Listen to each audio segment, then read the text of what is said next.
सभी को जय मसीह की। मैं परमेश्वर का धन्यवाद करता हूँ। एक बार फिर परमेश्वर ने आज हमें कृपा दिया, मौका दिया, समय दिया। आज से हम एक नया विषय सीखने जा रहे हैं और उस विषय का जो नाम है, उस विषय का नाम है प्रभु की सेवा में पैसे की भूमिका। यानी जो हम प्रभु की सेवा करते हैं उसमें पैसे का क्या योगदान है, क्या अहमियत है। और ये विषय 16 नवंबर 2017 से प्रभु मुझे सिखा रहा है। पवित्र आत्मा की कृपा से, पवित्र आत्मा के प्रकाशन से मुझे ये विषय प्रभु ने दिया है। ये विषय मैं किसी को दोषी साबित करने के लिए नहीं, किसी विश्वासी भाई को, बहन को या और भी प्रभु के दासों को जो पूरे भारतवर्ष में और अलग अलग देशों में रह करके सेवा कर रहे हैं, किसी को दोषी साबित करने के लिए नहीं, लेकिन मैं जो बात करूंगा परमेश्वर के वचन के अनुसार और परमेश्वर के दिए हुए पवित्र आत्मा के दिए हुए प्रकाशन के अनुसार। तो आइए हम सर झुकाएं, प्रार्थना करें। प्यारे प्रभु, धन्यवाद करते हैं, थोड़ी देर तेरा जीवता वचन सीखने जा रहे हैं। पवित्र आत्मा आप हमें सिखाएं और ये वचन, ये विषय के कुछ समझ में आए। प्रभु यीशु मसीह के नाम से मांगते हैं, आमीन। आइए गलातिया की पत्री हम उसका 6 अध्याय का 6 वचन पढ़ेंगे। जो वचन की शिक्षा पाता है वह सब अच्छी वस्तुओं में सिखाने वाले को भागी करे। यानी इस वचन की जो शिक्षा देते हैं, 5 प्रकार के सेवक हैं, उनको क्या लिखा है, वचन क्या कहता है, प्रेरित पौलुस गलातिया की कलीसिया को क्या लिखता है, जो वचन की शिक्षा पाता है यानी विश्वासी भाई बहन, वह सब अच्छी वस्तुओं में, यानी उनको जो अपने जीवन में या अपने फायदे के लिए या अपने इस्तेमाल के लिए जो अच्छी बातें लगती हैं, तो जो उनको अपने लिए अच्छा लगता है, यहाँ लिखा है वह सब अच्छी वस्तुओं में सिखाने वाले को भागी करे। यानी 5 प्रकार के सेवकों को और जो जूनियर सेवकों को क्या करे, उसमें क्या करे, भागी करे, शामिल करे। अब आइए हम पुराने नियम में देखते हैं कि दान के विषय में पुराना नियम और परमेश्वर की क्या आज्ञा थी। उससे पहले हम कुछ और बातों के ऊपर ध्यान देंगे। उत्पत्ति 1 अध्याय 26 से 28। फिर परमेश्वर ने कहा, हम मनुष्य को अपने स्वरूप के अनुसार अपनी समानता में बनाएं और वे समुद्र की मछलियों और आकाश के पक्षियों और घरेलू पशुओं और सारी पृथ्वी पर और सब रेंगने वाले जंतुओं पर जो पृथ्वी पर रेंगते अधिकार रखे। तब परमेश्वर ने मनुष्य को अपने स्वरूप के अनुसार उत्पन्न किया, अपने ही स्वरूप के अनुसार परमेश्वर ने उसको उत्पन्न किया, नर और नारी करके उसने मनुष्यों की सृष्टि की। और परमेश्वर ने उनको आशीष दी और उनसे कहा, फूलो फूलो और पृथ्वी में भर जाओ और उसको अपने वश में कर लो और समुद्र की मछलियों तथा आकाश के पक्षियों और पृथ्वी पर रेंगने वाले सब जंतुओं पर अधिकार रखो। तो यहाँ पर हम देखते हैं सर्वशक्तिमान परमेश्वर ने अपने स्वरूप और समानता में पहले आदम को भूमि की मिट्टी से रचा, उसके नथनों में जीवन का श्वास फूका और आदम की एक पसली को निकाल के उसकी जगह मांस भर के उस पसली से उसका सहायक हव्वा को बनाया और उनको आज्ञा दी, फूलो फूलो और पृथ्वी में भर जाओ और पूरी पृथ्वी को अपने वश में कर लो, पूरी पृथ्वी के ऊपर आप अधिकार रखें। राजा के तौर पे परमेश्वर ने आदम को अपने स्वरूप और समानता में बनाया था। तो कितना महान प्रेम हम परमेश्वर का यहाँ देखते हैं। इस आयत के बारे में आप सभी परिचित हैं। उत्पत्ति 2 का 7। तब यहोवा परमेश्वर ने आदम को भूमि की मिट्टी से रचा और उसके नथनों में जीवन का श्वास फूंक दे, यानी अपना पवित्र आत्मा, और आदम जीवित प्राणी बन गया। 15 वचन, उत्पत्ति 2 का 15। तब यहोवा परमेश्वर ने आदम को लेकर अदन की वाटिका में रख दिया कि वह उसमें काम करे और उसकी रक्षा करे। कहाँ रख दिया? अदन की वाटिका में। क्या करने के लिए? उस अदन की वाटिका में काम करना है और उसकी रक्षा करना है। 18 वचन, उत्पत्ति 2 का 18। फिर यहोवा परमेश्वर ने कहा, आदम का अकेला रहना अच्छा नहीं, मैं उसके लिए एक ऐसा सहायक बनाऊंगा जो उससे मेल खाए। परमेश्वर ने आदम के एक सहायक के बारे में भी विचार किया और परमेश्वर ने उसके सहायक को बनाने की प्रतिज्ञा आदम को दी। अब इसका हम देखते हैं 23 वचन। तब आदम ने कहा, अब यह मेरी हड्डियों में की हड्डी और मेरे मांस में का मांस है, इसलिए इसका नाम नारी होगा, क्योंकि यह नर में से निकाली गई है। तो मेरे प्रियो, आप इन सभी वचनों से वाकिफ हैं, रूबरू आप हुए हैं, लेकिन फिर भी इस वचन को मैं प्रकाश में लाने के लिए पवित्र आत्मा की कृपा से आपके सामने रखा, ताकि आप इसके परिचय को, इंट्रोडक्शन पार्ट को आप अच्छे से समझ लें कि सेविका जो सेवकाई में पैसे की भूमिका का क्या योगदान है, यानी प्रभु की सेवा में पैसे की क्या भूमिका है। और पुराने नियम से हम बिल्कुल मूल से, बिल्कुल शुरुआत से हम देखेंगे कि पैसा या ये पैसे, शब्द या धन दौलत, ये कहाँ पे सबसे पहले आए हैं और शुरुआत हुई है। आगे हम देखते हैं उत्पत्ति 3 अध्याय 1 से 19 तक। उत्पत्ति 3 अध्याय 1 से 19। इसके पश्चात क्या हुआ, मनुष्य जाति पापी हो गई और वो पाप में गिरे। मैं जल्दी जल्दी इन वचनों को पढ़ना चाहूँगा। यहोवा परमेश्वर ने जितने बनैले पशु बनाए थे उन सब में सर्प धूर्त था। उसने स्त्री से कहा, क्या सच है कि परमेश्वर ने कहा तुम इस वाटिका के करीब किसी वृक्ष का फल ना खाना। इस विषय के ऊपर एक डिटेल में वीडियो भी आप इस मेरे यूट्यूब चैनल पे देख सकते हैं। यहाँ पे सांप ने, जो भरमाने वाला है, जो आरंभ से हत्यारा है, जो झूठ का पिता है, हव्वा को भरमा रहा है। स्त्री ने सर्प से कहा, इस वाटिका के वृक्षों के फल हम खा सकते हैं। अब यहाँ पर हव्वा ने अपने आत्मा का दरवाजा शैतान की आत्मा के लिए खोल दिया। हव्वा ने उसका विरोध नहीं किया। हव्वा ने अपनी आत्मा का दरवाजा शैतान से वार्तालाप के लिए, बातचीत के लिए खोला। पर जो वृक्ष वाटिका के बीच में, उसके फल के विषय में परमेश्वर ने कहा है कि ना तो तुम उसको खाना और ना उसको छूना, नहीं तो मर जाओगे। यहाँ पर छूने के बारे में हव्वा ने झूठ बोला, वचन में मिलावट की और सारा भेद शैतान को बता दिया। तब सर्प ने स्त्री से कहा, तुम निश्चय ना मरोगे। देखो, झूठ का पिता हव्वा को कह रहा, तुम नहीं मरोगे। जिसका जो सृष्टि परमेश्वर ने की है, शैतान की सृष्टि परमेश्वर ने की है और उसके अंदर जो बुरा स्वभाव उसकी सृष्टि में है, और वो झूठ का पिता आरंभ से हत्यारा है, वो बोल रहा है कि तुम नहीं मरोगे। तब सर्प ने स्त्री से कहा, क्योंकि शैतान सर्प के शरीर को इस्तेमाल कर रहा था, क्या कहा, तुम निश्चय ना मरोगे, वरन परमेश्वर आप जानता है कि जिस दिन तुम उसका फल खाओगे उसी दिन तुम्हारी आंखें खुल जाएंगी और तुम भले बुरे का ज्ञान पाकर परमेश्वर के तुल्य हो जाओगे। यहाँ फिर उसने झूठ बोला और हव्वा को भरमाया, और ये तो भरमाने वाला है ही, और बोल रहा है कि तुम्हारी आंखें खुल जाएंगी। किसके प्रति? बुराई के प्रति। लेकिन यहाँ पे लिखा है कि तुम भले बुरे का ज्ञान पाकर। भलाई का ज्ञान तो पहले ही परमेश्वर ने किनको दिया था? आदम को दिया था, हव्वा को दिया था। लेकिन यहाँ बुराई शब्द भी आया, बुरे का ज्ञान पाकर परमेश्वर के तुल्य हो जाओगे।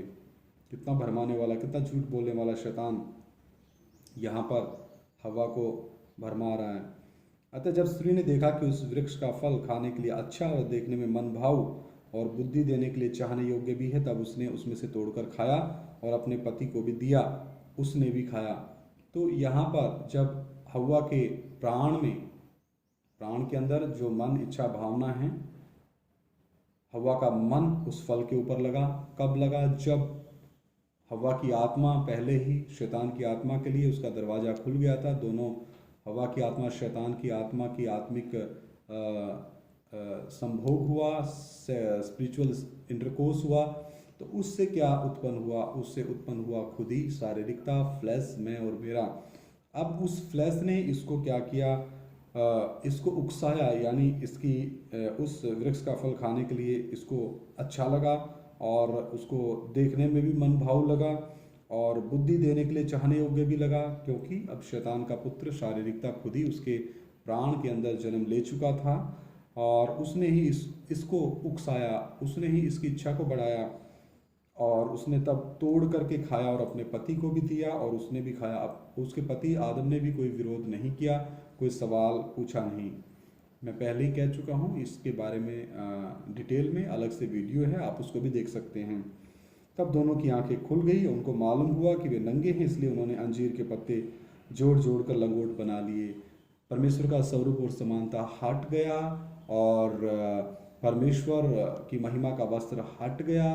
वो क्या हो गए? आत्मिक नंगे तो हो ही चुके थे, शारीरिक नंगे भी हो गए और उन्होंने अपनी बुद्धि का इस्तेमाल करके, जो प्राण के अंदर मन, इच्छा, भावना है और उसके अंदर जो खुदी भी है, उन्होंने अपने बुद्धि के अनुसार अंजीर के पत्ते जोड़ जोड़ कर लंगोट बनाए।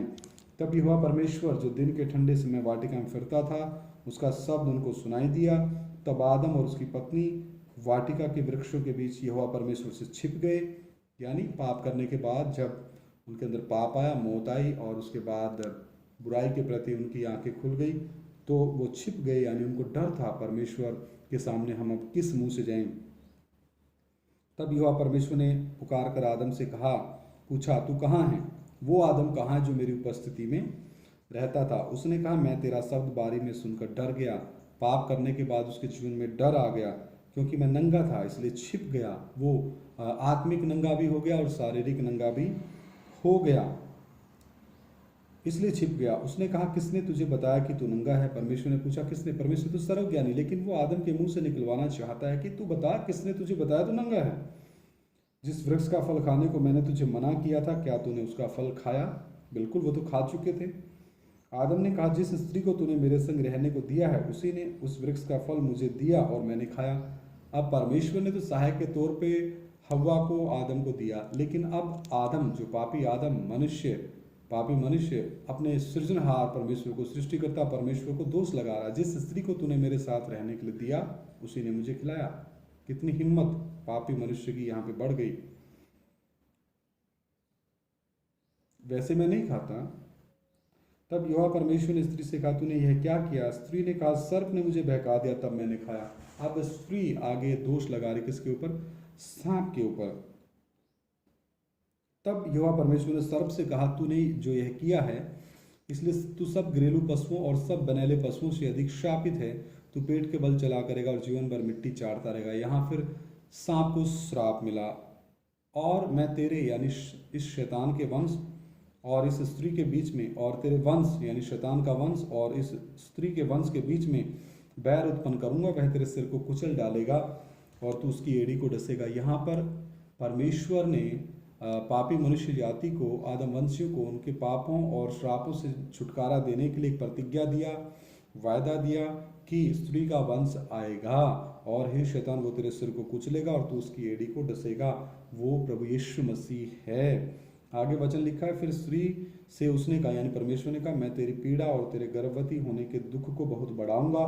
तू पीड़ित होकर बालक उत्पन्न करेगी और तेरी लालसा तेरे पति की ओर होगी और वह तुझ पर प्रभुता करेगा। यहाँ पर स्त्री को श्राप मिला। और आदम से उसने कहा, तूने जो अपनी पत्नी की बात सुनी और जिस वृक्ष के फल के विषय में मैंने तुझे आज्ञा दी थी कि तू उसे ना खाना, उसको तूने खाया, इसलिए भूमि तेरे कारण श्रापित है। यहाँ पर भूमि को यानी पृथ्वी को, जिसको भारत के लोग माता के तौर पे कहते हैं, मेरे प्रियो, पूरी पृथ्वी श्रापित है। परमेश्वर ने इस पूरी पृथ्वी को श्राप दिया है। भूमि तेरे कारण श्रापित, आदम के कारण श्रापित, आदम के पाप के कारण ये पृथ्वी श्रापित हुई। फिर इसको हम कैसे पवित्र मान सकते हैं? आगे लिखा, तो उसकी उपज यानी इस पृथ्वी की उपज जीवन भर दुख के साथ खाया करेगा। तो खेती कितने दुख के साथ होती है, आप सभी इससे वाकिफ हैं।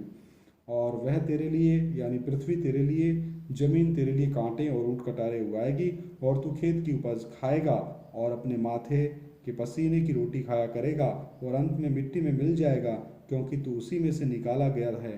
तो मिट्टी तो है और मिट्टी ही में फिर मिल जाएगा। तो मेरे प्रियो, यहाँ पर हमने देखा मनुष्य जाति के जीवन में क्या आया। आदम और हव्वा के जीवन में पाप आया। पाप के आने से क्या हुआ? परमेश्वर का स्वरूप समानता हट गया, महिमा का वस्त्र हट गया। वो आत्मिक नंगे भी हो गए और शारीरिक नंगे भी हो गए। अपनी बुद्धि का इस्तेमाल करके उन्होंने अंजीर के पत्ते तोड़ के लंगोट बनाया, परमेश्वर से छिप गए, परमेश्वर से डर गए। और मेरे प्रियो, ऐसे ही आगे लिखा है कि हे आदम, तेरे कारण, यहाँ पे 4 प्रकार के श्रापों को देखते हैं। पहला श्राप सांप को दिया, तो पूरी जिंदगी पेट के बल चला करेगा। फिर स्त्री को दिया कि तू गर्भवती होगी और मैं तेरी पीड़ाओं को गर्भवती होने के समय से ही बढ़ाऊंगा, पीड़ित होकर के बच्चा उत्पन्न करेगी। फिर हे आदम, तेरे कारण ये भूमि श्रापित है।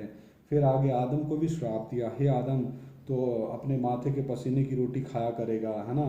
और आगे वचन में लिखा है, अंत में मिट्टी में मिल जाएगा, क्योंकि तो उसी में से निकाला गया। उत्पत्ति 2:7 में हमने पढ़ा था। और तो मिट्टी तो है और मिट्टी ही में फिर मिल जाएगा। तो यहाँ तक मेरे प्रियो, हम कहीं भी पैसे नाम की चीज़, रुपया, पैसा, सोना, चांदी, इन शब्दों को नहीं देखते हैं।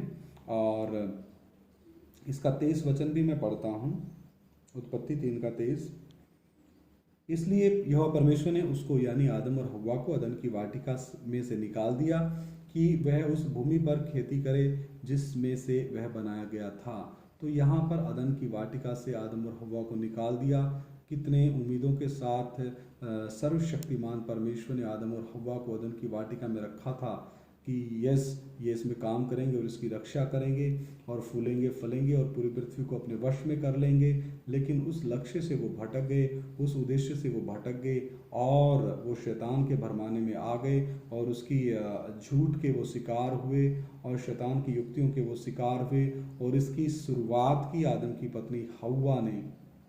तो मेरे प्रियो, वचन कहता है पहले हव्वा भरमाई गई, उसके बाद आदम पापी हुआ। तो सभी बहनों से मेरी विनती है, अपने अपने पतियों के अधीन रहें और परमेश्वर की आज्ञाओं का पालन करें, अपने पतियों के अधीनता में रहें, सब बातों में उनके साथ सहमति में रहें जो परमेश्वर को अच्छी लगती है और परमेश्वर के वचन के अनुसार है। हम इसके अगले भाग में सीखेंगे कि आगे पैसा, धन दौलत, चांदी, रुपया कब से शुरुआत हुई, वचन उनके बारे में क्या कहता है। आइए सर झुकाएं, प्रार्थना करें। धन्यवाद करता हूं प्रभु, थोड़ी देर तेरा जीवता वचन सीखने के लिए आपने कृपा दिया और गहराई से आप हमें सिखाएं। पवित्र आत्मा जो भी भाई बहन, बच्चे, बुजुर्ग, नौजवान ये वचन सुने, आप उनसे बात करें, एक एक ज्ञान बुद्धि समझ प्रभु यीशु मसीह के नाम में खुल जाए। हमारी प्रार्थना को सुन लो, प्रभु यीशु मसीह के नाम से मांगते हैं, आमीन। सभी को जय मसीह की।